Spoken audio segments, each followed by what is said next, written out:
Fala pessoal, beleza? Sejam muito bem-vindos a mais um vídeo aqui do meu canal. Eu me chamo Vinícius Penido e é aqui onde eu compartilho os meus aprendizados que me tornaram multimilionário aos 18 anos de idade a partir do mercado financeiro. Se você não me conhece, eu tenho uma escola onde eu opero junto com todos os meus alunos e deixo públicos todos os meus trades.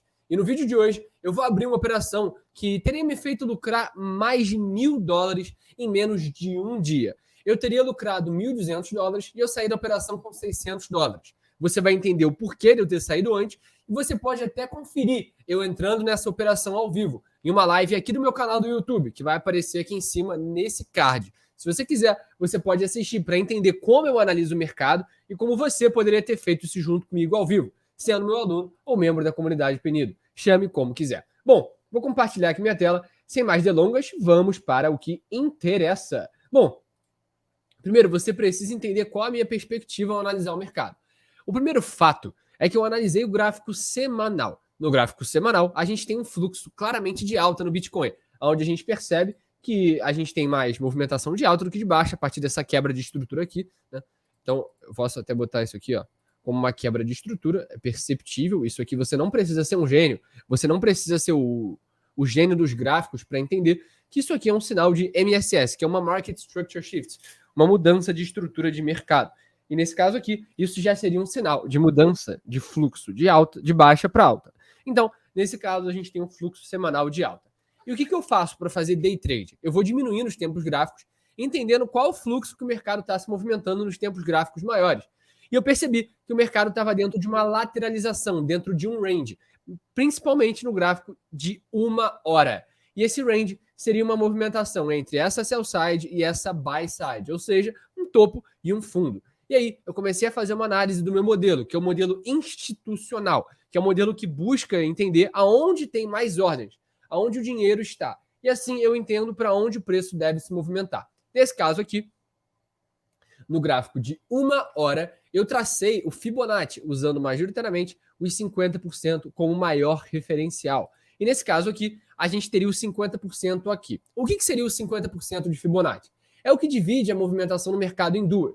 A gente consegue entender que, a partir dos 50%, deixa eu botar isso aqui até mesmo para ficar visual para vocês, a partir daqui para cima, a gente vê uma movimentação na zona de prêmio, ou seja, aqui a gente tende a ver o preço em tese mais caro, enquanto aqui a gente está vendo o preço na zona de desconto. Então, o que eu quero? Bora, se eu acho que o mercado vai cair, eu quero vender na zona de prêmio, e se eu acho que o mercado vai subir, eu quero comprar na zona de desconto.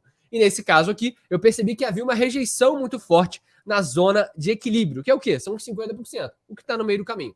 E daí, eu fui diminuindo o tempo gráfico e percebi que havia ocorrido uma captura de liquidez exatamente aqui. Nessa captura, a gente viu o mercado buscando liquidez nessa buy side para poder cair mais. Então, isso é um claro sinal de queda.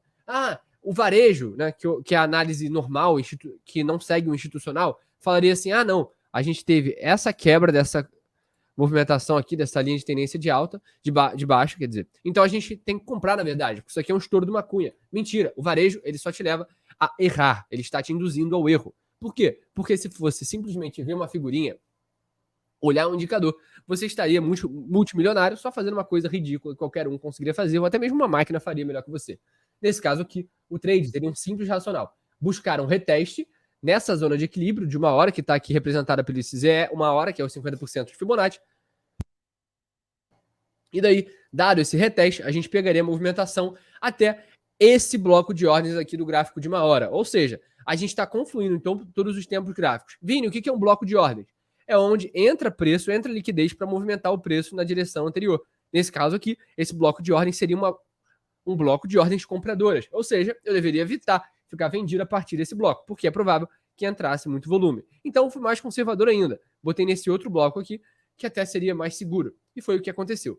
Só que aí eu preciso que você entenda que o trade, assim, eu quero deixar claro, porque é muito fácil mostrar lucro, é muito fácil só mostrar o lado bom. E o trade envolve outra coisa, que é o lado emocional. E nesse caso, o que aconteceu, né?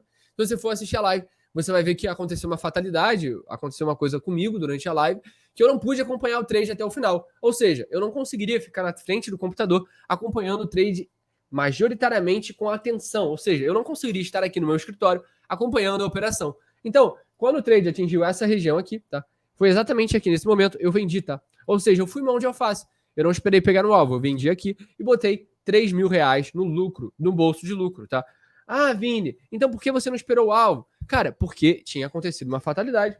Eu esperei, na verdade, eu dei preferência por estar tranquilo e encerrar o trade do que de fato continuar naquela operação sem estar dentro do meu racional. Porque, cara, um dos pilares do meu método é o emocional. Ou seja, se eu não tô com emocional para continuar no trade, se eu não posso acompanhar, não faz sentido eu estar naquela operação. Então, eu decidi encerrar esse trade e fiz bem na minha visão. Por quê? Lucro bom é lucro no bolso. Então, nesse caso, eu consegui encerrar a operação nessa região. Poderia ter extraído o dobro de lucro, podia ter lucrado 6 mil reais, mas eu lucrei 3 mil reais. Eu vou até mostrar aqui para vocês, ó. Comprar a mercado, 608 dólares de lucro, ó. Deixa eu mostrar aqui para vocês. Eu estava alavancado em 70 vezes, tá? Aqui, ó. Bitcoin, é só você comparar aí, ó, o preço tudo direitinho, 600 dólares de lucro, tá? Fora isso, deixa eu mostrar aqui, ó. Nos últimos, só no mês, agora a gente está no mês de abril, né? Nesse mês, eu já lucrei mais de 2.300 dólares, tá? Isso aqui não é gravação de tela, não é print, é desse mês mesmo.